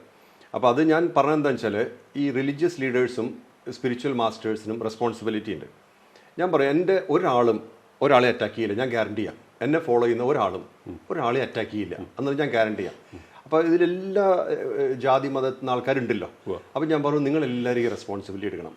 നമ്മുടെ ഒരാളെയും ഉപദ്രവിക്കില്ല എന്നുള്ള. കാരണം ഒരു മിലിറ്റൻസി വളരെ എളുപ്പമാണ്, വയലൻസ് എളുപ്പമാണ്, പക്ഷേ നർച്ചർ ചെയ്യാൻ ബുദ്ധിമുട്ടല്ലേ, വലിയ ബുദ്ധിമുട്ടാണ്. അപ്പോൾ ഈ നർച്ചറിങ് ആയിരിക്കണം. അപ്പം നമ്മൾ വേറൊരു വ്യക്തി വേറൊരു ദൈവത്തിനെ വിശ്വസിക്കുന്നു, റെസ്പെക്ട് ചെയ്തേക്കണം. അതൊരു വയലൻസ് ആക്കി മാറ്റേണ്ട കാര്യമില്ല, ഒരാവശ്യമില്ല. പിന്നെ വേറൊരു കാര്യം, ഇപ്പം നോക്കൂ, നമ്മൾ 8 ബില്യൺ ആൾക്കാർ ലോകത്തുണ്ട്. ഈ 8 ബില്യൺ ആൾക്കാരോടും ചോദിച്ചാൽ അവർ പറയാ, ഓരോരുത്തരും പറയാ, ഞാൻ വിശ്വസിക്കുന്നത് ശരിയെന്നേ പറയുള്ളൂ അല്ലേ. നമ്മൾ മറ്റാൾ വിശ്വസിച്ച് ശരിയെന്ന് പറയില്ലല്ലോ. ഇല്ല. അപ്പം നമ്മൾ ഒരിക്കലും നമ്മളെ ഇമ്പോസ് ചെയ്തിട്ട് അങ്ങനെ ഒരു ലൈഫ് സ്റ്റൈൽ ഉണ്ടാക്കരുത്. ഞാൻ വിശ്വസിക്കുന്ന കാര്യം എനിക്ക് കൊള്ളാം, അത് ചിലപ്പോൾ റോബിൻജി അത് ഫോളോ ചെയ്യണം എനിക്ക് നിർബന്ധിക്കാൻ പറ്റില്ല, അത് അങ്ങനെ നടക്കൂല. അപ്പം നമ്മൾ ഈ ലോക സമാധാനം എന്നുള്ളൊരു കാര്യം വേണമെങ്കിൽ 2 കാര്യം വേണം. ഒന്ന്, ഈ എല്ലാ സ്പിരിച്വൽ മാസ്റ്റേഴ്സും റിലീജിയസ് ലീഡേഴ്സും ഒരു തീരുമാനം എടുക്കണം. എന്നെ ഫോളോ അല്ലെങ്കിൽ എൻ്റെ കൺട്രോളിൽ അല്ലെങ്കിൽ എന്നെ ഫോളോ ചെയ്യുന്ന ആൾക്കാർ ഒരു വയലൻസിലും പോവില്ല എന്നുള്ളത്. അത് അവർ ഇൻഡിവിജ്വൽ, അതൊരു ഇലക്റ്റഡ് ബോഡിയുടെ റെസ്പോൺസിബിലിറ്റി അല്ല അത്. ഇലക്റ്റഡ് മെമ്പേഴ്സ്, മിനിസ്റ്റേഴ്സോ അവർക്ക് എല്ലാം ഒന്നും കൺട്രോൾ ചെയ്യാൻ പറ്റില്ല. അവർക്ക് ലോ ആൻഡ് ഓർഡർ മെയിൻറ്റെയിൻ ചെയ്യാനേ പറ്റുള്ളൂ. അപ്പോൾ ഇത് എല്ലാവരും തീരുമാനം എടുക്കണം. അതാണ് ഞാൻ പറഞ്ഞ കാര്യം. അതാണ് വൈറലായത്, ആ ഒരു വീഡിയോ അപ്പോൾ അത് പറയാൻ കാര്യമുണ്ട്. ഞാൻ പറഞ്ഞു, സൗത്ത് ആഫ്രിക്കയിൽ ഒരു എക്സാമ്പിളാണ്. സൗത്ത് ആഫ്രിക്കയിൽ നമ്മളൊരു ആക്ടിവിറ്റി തുടങ്ങി നിയർ ഡർബൻ. 80% ക്രൈം റേറ്റ് അവിടെ കുറഞ്ഞു. പോലീസ് റിപ്പോർട്ടാണ്. നമ്മൾ ഫുഡ് കൊടുക്കും ആ ഏരിയ, ആ ഒരു മറ്റേ കൗണ്ടിയിലുള്ള ആൾക്കാർക്ക് ഭക്ഷണമില്ലാത്തവർക്ക് ഭക്ഷണം കൊടുക്കും. ഈ 80% ക്രൈമും ഭക്ഷണത്തിൻ്റെ ബേസിലായിരുന്നു. അത് നമുക്കൊക്കെ ചെയ്തൂടെ? അതിപ്പോൾ ഞാൻ അത്രയും കാശുള്ള ആളൊന്നുമല്ല, പക്ഷേ എത്രയോ ഫണ്ടുള്ള ആൾക്കാരുണ്ട്. എല്ലാവരും നമ്മൾ പിന്നെ ഭക്ഷണം കൊടുത്തിട്ട് ലേസി ആക്കണം എന്നല്ല ഞാൻ പറയണേ. ചെറിയ കുട്ടികൾ ഭക്ഷണമില്ല, അവർ ചെറിയ കക്കലും മോഷണമൊക്കെ നടത്തുകയാണ്. പിടിച്ചു പറിക്കുന്നത് ഭക്ഷണത്തിന് വേണ്ടിയിട്ടാണ്. അപ്പോൾ ഈ ഭക്ഷണം കൊടുത്തപ്പോൾ 80% ക്രൈം റേറ്റ് റിഡ്യൂസ് ചെയ്തു. അത് പോലീസ് റിപ്പോർട്ടാണ്. അപ്പം ഞാൻ പറഞ്ഞു, ഇത് ഞാൻ പ്രൂവ് ചെയ്ത് കാണിച്ചിട്ടുണ്ട് ഇതുപോലത്തെ. അപ്പം നമ്മൾ ഈ തീരുമാനം എടുത്താൽ മതി. പിന്നെ ഇന്നലെ ഞാൻ ഇതിൽ കൊടുത്ത സ്പീച്ചിൽ ഞാൻ പറഞ്ഞതാണ്, നമ്മൾ are we really serious about peace in the world? നമ്മൾ ശരിക്കും സീരിയസ് ആണോ അതോ നമ്മൾ വെറുതെ സമയം കളയാൻ വേണ്ടി പറയണാണോ? ശരിക്കും സീരിയസ് ആണെങ്കിൽ എന്തുകൊണ്ട് നമ്മൾ ഇത്ര അധികം വെപ്പൺസ് മാനുഫാക്ചർ ചെയ്യണം? ലോകത്ത് ഇത്ര അധികം വെപ്പൺസ് ഉണ്ടാക്കുന്നുണ്ടല്ലോ ലോകത്ത്. മിക്കവാറും രാജ്യങ്ങളൊക്കെ ഉണ്ടാക്കുന്നുണ്ട്. നമ്മളൊരു ബോംബ് ഉണ്ടാക്കി, ഈ ബോംബ് എവിടേക്ക് കൊണ്ട് യൂസ് ചെയ്യുമല്ലോ. കറക്റ്റ്. ആരും വെറുതെ ബോംബ് ഉണ്ടാക്കിയിട്ട് മിണ്ടാണ്ട് വീട്ടിലെടുത്ത് വെക്കില്ലല്ലോ. ഇല്ല. അപ്പോൾ ഈ ഒരു ആംസ് റേസും ഈ കാര്യങ്ങളൊക്കെ മാറ്റി വെക്കാണ്ട് വേൾഡ് പീസിനെ കുറിച്ച് സംസാരിക്കരുത്. അപ്പോൾ നമ്മൾ ഹിപ്പോക്രസി എന്നുള്ള കാര്യം മാറ്റി വെച്ചിട്ട് നമ്മൾ ഹ്യൂമാനിറ്റീനെ കെയർ ചെയ്യണം, മനുഷ്യരെ കെയർ ചെയ്യുന്നുണ്ട്, നമ്മൾ ഈ ജനറേഷനെ കെയർ ചെയ്യുന്നുണ്ട്, അടുത്ത നമ്മുടെ കുട്ടികൾ വരുന്നുണ്ട്, ആ ജനറേഷനെ കെയർ ചെയ്യുന്നുണ്ടെങ്കിൽ നമ്മുടെ സ്വഭാവം മാറ്റണം. അഹിംസയായിരിക്കണം, നമ്മുടെ ഔട്ട്ലുക്ക് മാറ്റണം. അഹിംസ ഇപ്പം നോക്കൂ, ഇപ്പം നമ്മൾ ഒരു കൾച്ചർ ഓഫ് റെസ്പെക്റ്റ് കൊടുത്താൽ, എല്ലാവരും റെസ്പെക്റ്റ് ചെയ്യുന്ന ഒരു കൾച്ചർ കൊടുത്താൽ, അതിന് റിവാർഡും റെക്കഗ്നീഷനൊക്കെ കൊടുത്താൽ നമ്മൾ ഈ ഡിസ്ക്രിമിനേഷനും ഈ സെപ്പറേഷനും മാറില്ലേ? ഒരു പരിധി വരെയെങ്കിലും മാറും. തീർച്ചയായിട്ടും. അപ്പോൾ കുറേ പേര് ഇപ്പോൾ ഫോർ എക്സാമ്പിൾ ഇപ്പോൾ ഈ പാലസ്റ്റീൻ ഇസ്രയേൽ കോൺഫ്ലിക്റ്റ്, ഈ വൂണ്ടുകളുണ്ടല്ലോ, ഈ മുറിവുകളൊക്കെ എന്ന് മാറാനാണ്? ഇത്രയും ഇപ്പോൾ ഇറാനും കുറേ ഡിഫറെൻറ്റ് കോൺഫ്ലിക്റ്റ് നടക്കുന്നുണ്ട്. ഉക്രൈനിലൊക്കെ നമ്മുടെ ആക്ടിവിറ്റി നടക്കുന്നുണ്ട്. അവിടെ നമ്മുടെ വണ്ടിയൊക്കെ ഉണ്ട്. എന്ന് വെച്ചാൽ ഉക്രൈനിലല്ല, നമ്മൾ റൊമാനിയൻ ബോർഡറിൽ നിന്നിട്ട് റൊമാനിയയിൽ നിന്ന് ഉക്രൈനിൽ സപ്പോർട്ട് ചെയ്യുന്നു. വളരെ കഷ്ടമാണ്. നല്ല ആൾക്കാർ സ്കൂൾസ് എല്ലാം ബോംബിട്ട് നശിപ്പിച്ച് ഒന്നിനും കൊള്ളാണ്ടാക്കി. ഇവരുടെയൊക്കെ മുറിവുകൾ ആരുണക്കാനാണ്, എപ്പോൾ ഉണക്കാനാണ്? അപ്പോൾ നമ്മൾ പലപ്പോഴും എനിക്ക് തോന്നാറുള്ളത്, നമ്മൾ ഒരു ഹിപ്പോക്രസിയുടെ ലെവലിൽ മാത്രമേ പോകണുള്ളൂ. അതായത് നമ്മളൊന്നും ഉദ്ദേശിക്കുന്നൊന്നുമില്ല, എങ്ങനെ എനിക്ക് കുറച്ച് പൈസ ഉണ്ടാക്കാമെന്നോ അല്ലെങ്കിൽ എനിക്ക് എങ്ങനെ എൻ്റെ പേര്, ആ ഒരു ലെവലിൽ ഈ ഡിസ്കഷനൊക്കെ പോകുന്നുള്ളൂ. പീസ് എന്ന് പറയുന്നത് നമുക്കൊരു ഹിപ്പോക്രസിയാണ്. അത് സീരിയസ് ആണെങ്കിൽ നമ്മൾ ഇങ്ങനെയല്ലല്ലോ പെരുമാറുക. തീർച്ചയായിട്ടും. ഇപ്പോൾ ഈ ഡ്രഗ് ഡീലേഴ്സ് ഈ ആൻറ്റി ഡ്രഗ് ക്യാമ്പയിൻസ് നടത്തും, അവര് വെള്ളപൂശാൻ. അങ്ങനെ നടത്തിയിട്ടുണ്ടല്ലോ. കുറച്ച് ആൾക്കാരെ ഒറ്റ കൊടുക്കുക. പാബ്ലോ എസ്കോബാർ ആന്റി ഡ്രഗ് കമ്പൈന് പൈസ കൊടുത്തിരുന്നു. അയാളാണ് മാക്സിമം കൊക്കെ ഉണ്ടാക്കിയിരുന്നത്. അപ്പൊ ഇതേപോലത്തെ ഒക്കെ എല്ലാ കാര്യങ്ങളും നമ്മുടെ ലോകത്ത് നടക്കുന്നുണ്ട്. യുദ്ധം ഉണ്ടാക്കുകയും സമാധാനം കൊണ്ടുവരികയും ചെയ്യുക, അല്ലേ? രണ്ടും. ഇപ്പൊ നോക്കൂ, അത് ഇന്നാള് പിന്നെ കാഷ്വലി ഒരു അംബാസഡറായിട്ട് സംസാരിക്കുകയായിരുന്നു, കുറെ മുമ്പെയാണ് ഇത്. മറ്റേ ഹമാസ് പാലസ്റ്റീൻ വാർ തുടങ്ങിയ സമയത്താണ്. അപ്പം ഞാൻ പറഞ്ഞു, ഇത് നിങ്ങൾക്കൊക്കെ ഇടപെട്ടൂടെ? എന്തിനാണ് വെറുതെ കുട്ടികളെയൊക്കെ, പാവം കുട്ടികളെ, ഒന്നും അറിയാത്ത കുട്ടികളൊക്കെ എല്ലാം മരിക്കണം, അങ്ങനെ ചെയ്യാൻ പാടില്ലല്ലോ എന്നൊക്കെ പറഞ്ഞു. അപ്പോൾ പറഞ്ഞാൽ അത് ഡീല് ഇത് പെട്ടെന്നാവും, അമേരിക്കയുടെ സെയിൽസ് കഴിഞ്ഞാൽ അത് ഫിക്സ് ചെയ്ത് കാഷ്വലി പറയുകയാണ്. അതായത് അമേരിക്ക ആംസൊക്കെ വിറ്റ് കഴിഞ്ഞാൽ യുദ്ധം നിൽക്കുന്നു. അപ്പൊ യുദ്ധം നടത്തുന്ന അത് അതിനിടെ കൂടെ കച്ചവടം നടക്കുന്നുണ്ട്. അപ്പൊ ഇങ്ങനെയൊക്കെയാണ് ലോകം പോണത്. ഇതൊരു ജോക്കായിട്ട് പറഞ്ഞാണ് അയാള്, അത് സീരിയസ് ആയി പറഞ്ഞല്ല. ഞങ്ങൾ ഡിന്നർ കഴിച്ചുകൊണ്ടിരിക്കുമ്പോഴാണ് ഞാൻ ഇത് പറഞ്ഞത്. അപ്പോൾ നമുക്ക് പലപ്പോഴും നമ്മൾ ഈ ഹിപ്പോക്രസി ലെവൽ വിടണം. പിന്നെ നമ്മളൊരു വലിയ സംഭവമാണെന്നൊന്നും ആരോടും അല്ല, അത് നമുക്കും തോന്നാൻ പാടില്ല. നമ്മൾ അതിന് വേണ്ടി നമ്മൾ എന്ത് ചെയ്യാൻ പറ്റും ലോകത്തിന് വേണ്ടിയിട്ട്, എങ്ങനെ നമ്മൾ കുറച്ചെങ്കിലും നമ്മുടെ പ്രസൻസ് കൊണ്ട് ഒരു ഇത്തിരി കൂടെ അധികം നല്ല ഓക്സിജൻ ഉണ്ടാവും എന്നുള്ള ലെവലിൽ മാത്രമേ പോകാവൂ. അല്ല, വലിയൊരു സംഭവം അങ്ങനെയാണെങ്കിൽ ഞാനൊരു വലിയ സംഭവമാണെന്ന് പറയുന്നത് മലയാളിയോട് ആണ്. അറിവില്ലാത്തതുകൊണ്ടാണ്. കാരണം നമ്മൾ എന്തൊക്കെ വന്നാലും കുറച്ച് കഴിഞ്ഞാൽ മരിച്ചു പോവില്ലേ, അല്ലേ? അപ്പോൾ പിന്നെ ആര് കെയർ ചെയ്യും നമ്മളെ? ഇപ്പം മരിച്ചു കഴിഞ്ഞാൽ ബോഡി എത്രയും വേഗം കൊണ്ട് മറവ് ചെയ്യാനല്ലേ പറയുള്ളൂ. അതെ. അപ്പോൾ നമുക്ക് ഇത്രയ്ക്കേ ഉള്ളൂ വാല്യൂ. നമ്മൾ വലിയ എന്തൊക്കെ നേടിയാലും അതൊക്കെ ഇവിടെ ഇട്ടിട്ടും പോകണം. ഇവിടെ മത്സരമാണ്, മത്സരാധിഷ്ഠിത അതെ, അതൊരു ഇല്യൂഷനാണ്. അത് അങ്ങനെ ഒരു മിഥ്യാധാരണയാണ് നമുക്ക് എന്തെങ്കിലും മത്സരിച്ച് ജയിച്ച് പിടിക്കാന്നൊക്കെ. അങ്ങനെ ഒരു കാര്യം നമുക്കൊരു ശാശ്വതമായിട്ടൊന്നും സമാധാനം കിട്ടില്ല. അതുകൊണ്ട് എപ്പോഴും എന്താണെന്ന് വെച്ചാൽ ഞാൻ നോക്കിയിട്ടുള്ള എൻ്റെ ഏറ്റവും വലിയ അസറ്റ് ഇത്രയും ആൾക്കാരുടെ മനസ്സിൽ ഞാൻ ജീവിക്കണം. അത് വേറൊരു കാര്യമുണ്ട്. ഇപ്പോൾ ചില പേര് ഓരോ കാര്യം എക്സ്പെക്ട് ചെയ്ത് വരും, അവർ നമ്മുടെ കൂടെ നിൽക്കില്ല, അവർ പോവുകയും ചെയ്യും. അതേ സമയത്ത് നമ്മളെ ഒന്നും ആവശ്യമില്ലാണ്ട് സ്നേഹിക്കുന്ന ആൾക്കാരോ എന്തൊക്കെ പറഞ്ഞാലും നമ്മുടെ കൂടെ ഉണ്ടാവും. അതെ എനിക്കിപ്പോൾ റോബിജിക്ക് അറിയാലോ, ഞാനൊരു കുറേ കാലം മുന്നേ, ഇപ്പോൾ ഈ മോഹൻജി എന്നൊക്കെ അറിയുന്നതിന് മുന്നേ ഒരു സമയത്ത് എനിക്ക് ഊണ് കഴിക്കാൻ പൈസ ഇല്ലായിരുന്നു. ദുബായിലുള്ള സമയത്ത് ഞാൻ അന്ന് പറഞ്ഞിട്ടുണ്ട്. അതായത് എൻ്റെ ജോബ് നഷ്ടപ്പെട്ടു, ഒരു സമയത്ത് എല്ലാം കൂടെ ചേർന്ന് വന്നു. അത് മുളക് മരിച്ചതിന് ശേഷമാണ്. അപ്പോൾ അതിന് തൊട്ട് മുന്നെയാണ്, ആക്ച്വലി അതിന് തൊട്ട് മുന്നെയാണ്. അത് കഴിഞ്ഞ് വേറെ ജോലി കിട്ടി, എല്ലാം ശരിയായി. പക്ഷേ ആ ഒരു താൽക്കാലികമായിട്ടുള്ള സമയത്ത് ഒറ്റ നേരത്തെ ഭക്ഷണം ഉണ്ടായിട്ടുള്ളൂ. അന്ന് ഞാൻ പലരെയും ഫോൺ ചെയ്യുമായിരുന്നു, അപ്പോൾ ആരും ഫോൺ എടുക്കില്ലായിരുന്നു. ഇപ്പം ഈ ആൾക്കാർക്ക് നമ്മുടെ കോള് കാത്തു നിൽക്കുന്ന പല ആൾക്കാരും അന്ന് ഫോൺ എടുക്കില്ലായിരുന്നു. പക്ഷെ അവരോടൊന്നും പ്രത്യേകിച്ച് അങ്ങനെയൊന്നും തോന്നുന്നില്ല. അത് അവരങ്ങനെയാണ്, അത്രയല്ലേ ഉള്ളൂ. അതിപ്പോൾ അന്നിപ്പോൾ എനിക്ക് അന്നും ദുഃഖം തോന്നിയിട്ടില്ല. അപ്പോൾ അത് കഴിഞ്ഞ് പിന്നീട് എനിക്ക് വേറൊരു കമ്പനിയുടെ CEO ആയിട്ട് ജോയിൻ ചെയ്തു. ഞാൻ ജോയിൻ ചെയ്തപ്പോൾ ഇവരൊക്കെ തിരിച്ചു വന്നു. എന്നിട്ട് അപ്പോൾ എന്നോട് പറഞ്ഞാൽ ഞാൻ അന്ന് ബിസി ആയിരുന്നു, ഞങ്ങൾ യാത്രയിലായിരുന്നു, എടുക്കാൻ പറ്റിയില്ല, എക്സ്ക്യൂസസ് ഉണ്ടാവും. പക്ഷേ നമ്മുടെ കൂടെ എന്നും നിൽക്കുന്ന ആൾക്കാർ കുറച്ചുണ്ടാവും. ശരിയാ, അതേ ഉള്ളൂ നമ്മുടെ അടുത്ത്. അതേ ഉള്ളൂ. അതിന് വാല്യൂ കൊടുക്കുക. പിന്നെ മാത്രമല്ല നമ്മളായിട്ട് ആരും ഉപദ്രവിക്കാതിരിക്കുക. പിന്നെ വേറൊരാൾക്ക് ഇപ്പം നമ്മളോട് വെറുപ്പാണെങ്കിൽ എനിക്കൊന്നും ചെയ്യാനില്ല അതിൽ. പിന്നെ എന്തെങ്കിലും ഒരു കാര്യം ഇപ്പോൾ അങ്ങ് നേരത്തെ പറഞ്ഞ പോലെ ചിലപ്പോൾ ആൾക്കാർക്ക് ബിസി ആയിരിക്കും കുറ്റം കണ്ടുപിടിക്കാൻ. അതിപ്പോൾ അവരെ കണ്ടുപിടിക്കട്ടെ, എന്നാൽ പിന്നെ അവർക്ക് സന്തോഷമാകുമല്ലോ. തീർച്ചയായിട്ടും. മോഹൻജി, ഇന്ത്യയിലെ പ്രവർത്തനങ്ങൾ കേരളത്തിലെ പ്രവർത്തനങ്ങൾക്ക് എങ്ങനെയാണ്? ഇന്ത്യയിൽ ഇപ്പോൾ 24 സ്റ്റേറ്റിലൊക്കെയാണ് ഉള്ളത്. ഇപ്പോൾ നമ്മൾ അമ്മൂക്കേറിൻ്റെ ആക്ടിവിറ്റീസ്. ഇപ്പം എൻ്റെ പേഴ്സണൽ ആക്ടിവിറ്റി ഇപ്പോൾ നമ്മുടെ ഇതും ഒരുപാട് സ്ഥലത്ത് നടക്കുന്നുണ്ട്. പക്ഷേ അതങ്ങനെ ഒരു കോർഡിനേറ്റഡ് ആയിട്ടൊന്നും പറയാൻ പറ്റില്ല. ഇപ്പോൾ ബാംഗ്ലൂരുണ്ട്, ബോംബെയിലുണ്ട്, അങ്ങനെ കുറച്ച്. ഇപ്പോൾ നമ്മൾ കുറച്ച് സ്ഥലം മേടിച്ചിട്ടുള്ളത് ബോംബെ സബർബ്സിലാണ്. അപ്പോൾ ആക്ടിവിറ്റി നടക്കുന്നുണ്ട്. പക്ഷെ അങ്ങനെ ഒരു ഇപ്പം ലോകത്ത് പല സ്ഥലത്തും ഇപ്പോൾ നമ്മുടെ സെൻറ്റേഴ്സ് ഇപ്പോൾ ഓസ്ട്രേലിയയിൽ, അമേരിക്കയിലും, കാനഡയിലും, സ്കോട്ട്ലൻഡിലൊക്കെ ഉള്ള പോലെ സെൻറ്റേഴ്സുമായിട്ടുള്ളതൊന്നും വന്നിട്ടില്ല ഇതുവരെ. എൻ്റെ ഒരു അടുത്ത സുഹൃത്ത് ശ്രീ സജീവ് നായർ, അദ്ദേഹം സ്കോട്ട്ലൻഡ് വന്നിട്ട് അദ്ദേഹം എന്നോട് പറഞ്ഞത്, റോബിൻജി അതൊരു കൊട്ടാരം പോലത്തെ ഒരു അതിമനോഹരമായിട്ടുള്ള ഒരു കൊട്ടാരല്ല, അതൊരു കാസിലാണ്. 19th സെഞ്ചുറി വീടാണ്. അതെ, നല്ല വീട് അതിമനോഹരമാണ്. അതിന്റെ വലിപ്പത്തെക്കാൾ കൂടുതൽ അതിന്റെ ഒരു ഭംഗി, ചുറ്റുപാടുകളൊക്കെ നല്ല മെയിൻറ്റെയിൻഡ് ആയിരുന്നു അത്. അപ്പോൾ അതുകൊണ്ട് നമ്മൾ മേടിച്ചത്. അത് എല്ലാം നോക്കി. എൻ്റെ ഒറ്റതും ഞാൻ ഫണ്ട് ഒരു കൺട്രിയിൽ നിന്ന് വേറെ കൺട്രിയിലേക്ക് ട്രാൻസ്ഫർ ചെയ്യില്ല. ഇത് കംപ്ലീറ്റ് ഇൻവെസ്റ്റ്മെൻറ്റ് നമ്മുടെ ഗ്രൂപ്പ്, UK ഗ്രൂപ്പിൻ്റെ ഇൻവെസ്റ്റ്മെൻറ്റാണ്. ഓസ്ട്രേലിയയിലെ ആക്ടിവിറ്റി മുഴുവൻ ഓസ്ട്രേലിയൻ ഗ്രൂപ്പിൻ്റെ ഇൻവെസ്റ്റ്മെൻറ്റാണ്. അപ്പോൾ നമ്മൾ മണി ട്രാൻസ്ഫർ ഉണ്ടല്ലോ ഒരു കൺട്രി ടു, ഇതൊക്കെ നമുക്ക് കൺട്രോളിലാണ്ട് പോകും ഇവൻച്വലി. അപ്പോൾ ആസ് എ പോളിസി ഒരു കൺട്രിയിലെ ആക്ടിവിറ്റി മുഴുവൻ ആ കൺട്രിയിലെ ആൾക്കാർ ചെയ്യണം, മറ്റുള്ള കൺട്രിയിലെ ആക്ടിവിറ്റി അവർ. അപ്പോൾ എന്താണെന്ന് വെച്ചാൽ ഇതെല്ലാം ട്രാൻസ്പാരൻ്റ് ആണ്. അത് അങ്ങനെയാണ് നമ്മൾ സ്വിറ്റ്സർലാൻഡിലെ ഇതിൽ രജിസ്റ്റർ. അപ്പോൾ എല്ലാത്തിനും ട്രാൻസ്പാരൻ്റ് ഇത് കൊടുത്തിരിക്കുകയാണ്.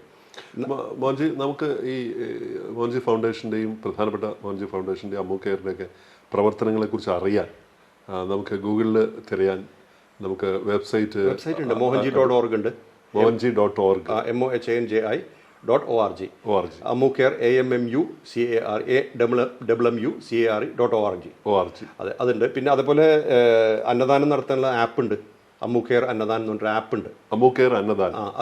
അതിൽ ഗൈഡൻസ് ഉണ്ട്. ഇന്ന സ്ഥലത്തേക്ക് ഇന്നൊക്കെ നടക്കുന്നുണ്ട്, ഫുഡ് കൊടുക്കണമൊക്കെ. ഇന്ത്യയിലത്തെ കേരളത്തിലെ പ്രവർത്തനങ്ങൾ, കേരളത്തിൽ അങ്ങനെ ഒരു മലയാളി നിലയ്ക്ക് ഇവിടെ ഏതെങ്കിലും പ്രത്യേക എന്തെങ്കിലും? കേരളത്തിൽ കുറേ സ്പോറാഡിക്കായി നടക്കുന്നുണ്ട്, പല സ്ഥലത്തായിട്ടുണ്ട്. പക്ഷെ അതൊരു സെൻട്രലി കോർഡിനേറ്റഡ് എന്നൊന്നും പറയാൻ പറ്റില്ല.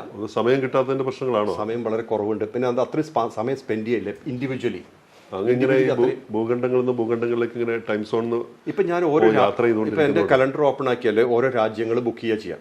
അപ്പോൾ സ്കോട്ട്ലൻഡ് അല്ലെങ്കിൽ UK പറയും ഇത്ര ഒരു മാസം, നമ്മൾ മാക്സിമം ഒരു മാസമേ കൊടുക്കുകയുള്ളൂ.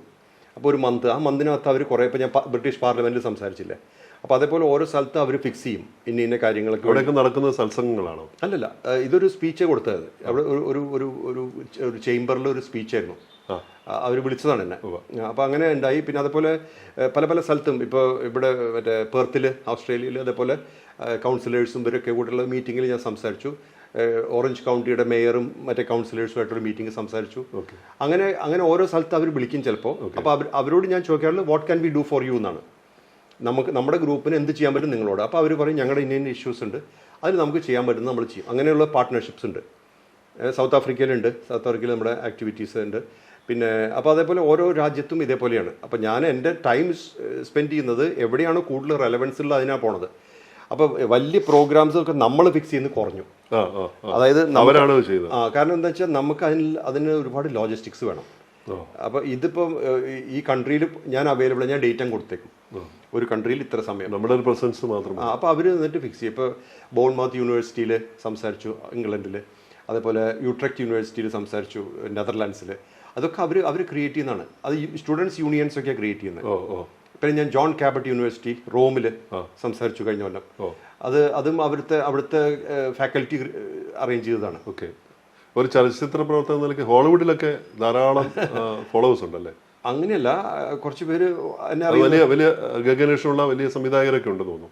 അതിപ്പോ അലൻ ഹോൾസ്മാനൊക്കെ, അത് അതെ, അങ്ങനത്തെ സ്പീൽബർഗിന്റെ കൊളീഗ്, അതെ, ഇയാൾ അവാർഡ് വിന്നറാണ് അലൻ. അതൊക്കെ എന്ന് പറഞ്ഞാൽ അവര് നമ്മുടെ ആക്ടിവിറ്റി കണ്ട് ഇഷ്ടപ്പെട്ട് വന്ന് ചേരുന്നവരാണ്. അങ്ങനെ ഒരു ഡെയിലി കണക്ഷൻ ഒന്നുമില്ല. അതെ. മോഹൻജിയുടെ ഒരു നേരത്തെ പറഞ്ഞ പോലെ എനിക്ക് ശേഷം നമ്മുടെ ഒരു സ്ഥാപനം, ഒരു ഓർഗനൈസേഷൻ വളരെ കൃത്യമായിട്ട് മുന്നോട്ട് പോകാനുള്ള ഒരു സിസ്റ്റമാറ്റിക് ആയിട്ടുള്ള ഒരു ഉണ്ടാക്കിയിട്ടുണ്ടെന്ന് പറഞ്ഞു. അത് ഒരു ആശയത്തിന്റെ മുകളിൽ, അതൊരു ഓർഗനൈസേഷന്റെ സ്ട്രക്ചറാണ്. ഒരാശയം, മോഹൻജി മുന്നോട്ട് വെക്കുന്ന ഒരു ആശയം, ഈ ആശയം മുന്നോട്ട് കൊണ്ടുപോകാനുള്ള ഏറ്റവും പ്രധാനപ്പെട്ട കാര്യം. അപ്പൊ അതിന് ഇനിയും മോഹൻജിയെ പോലെ വരും തലമുറ അത്തരത്തിലുള്ള ആളുകൾ വരുന്നുണ്ടല്ലോ ഒരുപാട് പേര്. ഇപ്പം നമുക്ക് എത്രയോ നല്ല ഹ്യൂമാനിറ്റേറിയൻ ഓർഗനൈസേഷൻസ് ഉണ്ടല്ലോ, മ്യൂസീഷ്യൻസും പലരും ആക്ടിവിസം ഒക്കെ നടക്കുന്നുണ്ടല്ലോ. അതായത് ഈ നന്മ, കാരുണ്യം, ദയ എന്നുള്ള കാര്യത്തിന് ഇമ്പോർട്ടൻസ് വരുന്നുണ്ട്. ക്രൂവൽറ്റി ഒരു സൈഡിൽ വരുന്നുണ്ട്. അതിപ്പോൾ നമ്മുടെ വാറും ബ്ലഡ് ഷെഡും അതൊക്കെ നടക്കുന്നുണ്ട്. അതിൻ്റെ കൂടെ തന്നെ നന്മ, കാരുണ്യം, സ്നേഹം, ദയ മുതലായ കാര്യങ്ങൾ അതിനും ആ കാര്യങ്ങൾക്കും വാല്യൂ വരുന്നുണ്ട്. അതെ. അപ്പോൾ നമുക്ക്, എന്നെ സംബന്ധിച്ചിടത്തോളം ഞാൻ ഒരു പോയിന്റിലാണ് ഇത് ക്രിയേറ്റ് ചെയ്തത്. അതായത് എൻ്റെ മരണശേഷവും എൻ്റെ കൂടെ നിൽക്കുന്ന ആർക്കും ബുദ്ധിമുട്ട് വരാൻ പാടില്ല. അതായത് ഇപ്പോൾ പലരും വീട് വിട്ട്, അത് എല്ലാവരും എന്നെ ഫോളോ ചെയ്യുന്ന ഒരുപാട് പേര് യൂത്താണ്. അവരൊക്കെ എന്ന് പറഞ്ഞാൽ ബിലോ 30 ഉള്ള ആൾക്കാർ, അല്ലെങ്കിൽ ബിലോ 40 ഉള്ള ആൾക്കാരൊക്കെയാണ്. അപ്പോൾ ഒരു കാരണവശാലും അവർക്ക് ബാക്കിയുള്ള ലൈഫ് മോശമാകാൻ പാടില്ല ഞാൻ മരിച്ചു കഴിഞ്ഞാലും. അപ്പോൾ നമുക്ക് എത്ര ദിവസം ഇവിടെ ഉണ്ടെന്ന് അറിയില്ല. ഞാൻ ഇപ്പോൾ ഒരു ഹെഡ് ഓൺ കൊളീഷനൊക്കെ ആയിരുന്നു, കാർഡിയാ ക്രിട്ടിക്കലിലൊക്കെ ആയിരുന്നു. അപ്പോൾ ഇതെല്ലാം കഴിഞ്ഞ് നമുക്ക് എത്ര കാലം എന്നൊന്നും പറയാൻ പറ്റില്ല. അപ്പോൾ ഉള്ള സമയത്ത് ഈ കാര്യങ്ങളൊക്കെ സ്ട്രക്ചറൊക്കെ ഉണ്ടാക്കി വെച്ചാൽ നടക്കണ പോലെ നടക്കട്ടെ. പിന്നെ അറ്റ്ലീസ്റ്റ് നമുക്ക് ഉള്ള സമയത്ത് കാണാൻ പറ്റുമല്ലോ, അതിന് ഇന്ന ഒരു റോഡ് മാപ്പ് അവിടെ ക്രിയേറ്റ് ചെയ്ത് വെക്കാം. പിന്നെ ഒരു കാര്യമുണ്ട്, nothing is predictable in life. ഒരു കാര്യം നമുക്ക് പ്രെഡിക്റ്റ് ചെയ്യാൻ പറ്റില്ല. ലൈഫിൽ ഇന്ന മാതിരി ആവുമെന്ന് പറയാവുന്ന ഒന്നുമില്ല. ഓരോ ദിവസവും ലൈഫ് സർപ്രൈസസ് കൊണ്ടുവരികയാണ്. ഇപ്പോൾ കഴിഞ്ഞ മാസം അറിയില്ലോ നമ്മൾ സംസാരിക്കുന്നില്ല, ഒരിക്കലുമില്ല. അതെ.